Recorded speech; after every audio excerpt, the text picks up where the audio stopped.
በጣም የተሰጠ ነገር አይመስለኝም ነበር ማለት ለመናገር ያለፈው አመት ልክ ይሄ መድረክ ሳይተዝ ብሎኛል ትልቁ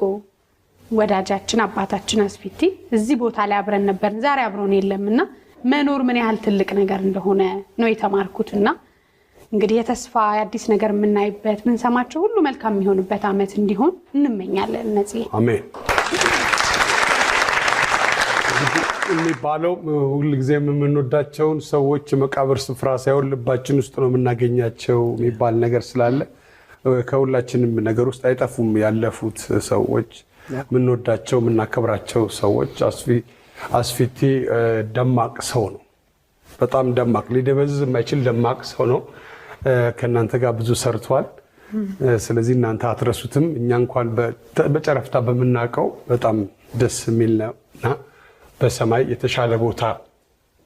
ይኖረዋል የሚል እምነት አለን